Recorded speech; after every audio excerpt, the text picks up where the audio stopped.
Hey family, for today's Wealth and Wisdom conversation, I'm going to be breaking down 3 bank accounts that everyone should have, which allows for better manageability with your money. These methods can help you save more and better organize your money because most people have one bank account, and because of that, their money are slipping through the cracks. So by the end of this episode, you'll know exactly how to organize your money so you're not stressed, blindsided, or wondering where your paycheck went. Make sure you subscribe, like, and share today's episode. Check it out and let me know what you think. The first bank account you should have is a checking account, and this account is where your paycheck lands. Now, for some people, the same checking account is also where their bills come out of and where they spend money for everyday life. And if it works for you, cool, but for some people, it can become overwhelming because here's what happens. You get paid and you pay a couple of bills and you go out and you spend some money here and there, and then the rest of it just sits in that account. And in your mind, you're thinking, I've got X amount of dollars in my account, so I'm good. But then the car note hasn't drafted yet, or your electricity bill hasn't drafted yet. And that's what gets so many people in so much trouble, because they're spending money that technically belongs to an expense. But because it was in the same account as your bills, you overlooked accounting for it. So if this is you, then it's time to set up a second checking account that's strictly for bills. That way, when your paycheck hits your main checking account, you transfer all of your bill money to the second checking account, and now that account is reserved strictly for your bills and your rent and your mortgage or whatever that's due. That way you don't have your leftover paycheck money sitting in the same checking account as your bill paid money, and this helps to avoid assuming that you have more than you think because something hasn't drafted out yet. And you can name these accounts. The account where your paycheck lands, just title that regular checking, and the alternate checking account for your bills and your rent or your mortgage can be named house account or bill pay account. That way, when you log into your bank account, it's strictly labeled and you know exactly where to go and for what.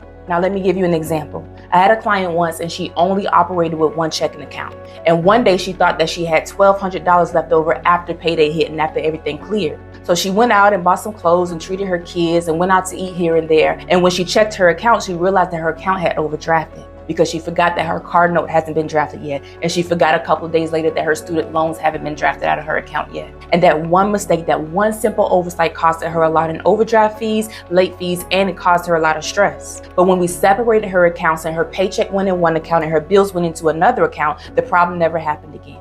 So think about your system.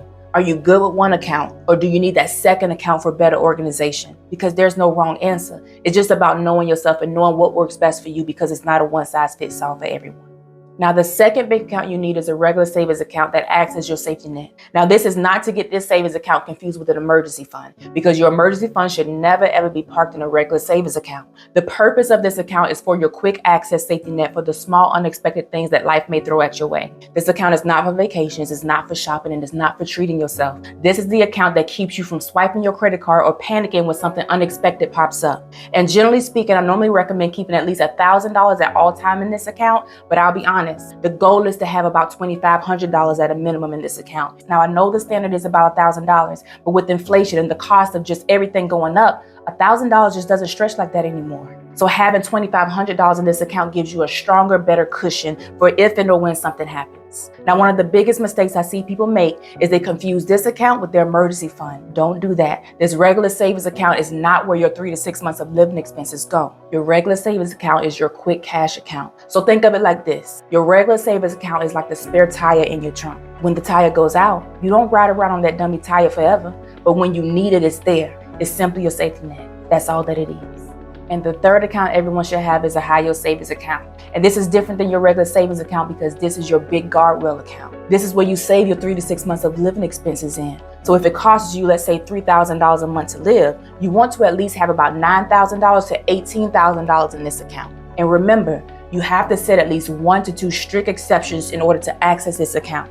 1, if you lose your job, and 2, if there's a life-threatening emergency. If it's not 1 or 2, then under no circumstances should you ever access this account, because you want to train yourself and condition yourself that this account is off limits. And here's the best part. Because it's a high yield savings account, you're earning interest on it as you go. So your money is actually working for you while it sits there. Now, I personally like Ally because not only does it pay good interest monthly, but it also has something called buckets, which means you can split your money into categories, like a vacation travel bucket, or a car maintenance bucket, or a home repair bucket. So if and or when something happens to your car or something happens with your home, you go into that fund and into that bucket specifically to withdraw the money out to go towards the maintenance that is needed. And when it's time for you to go on vacation and when it's time for you to travel, you go into your vacation travel fund or your vacation travel bucket to withdraw the money from that specifically to fund your vacation or to fund your travel expenses. And while you have these categories known as buckets set up, you also are earning interest off of the whole full total balance of the account. So it's like organizing your money without losing growth.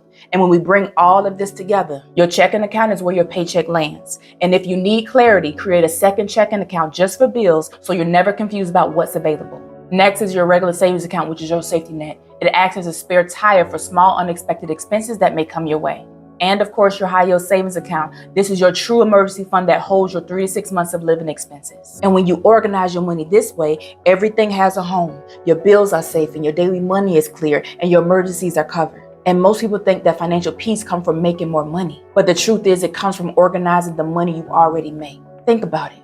When your money has a home, it has a purpose. And when your money has purpose, you have peace of mind. Because there is nothing worse than the stress about wondering, can I really afford this? Or am I accidentally spending my bill money? Because with these 3 accounts in place, you no longer have to wonder. You'll know exactly what's what because it's not the big money moves that changes your financial life. It's the structure. Because when your money is set up right and you manage it correctly, you'll always win by default.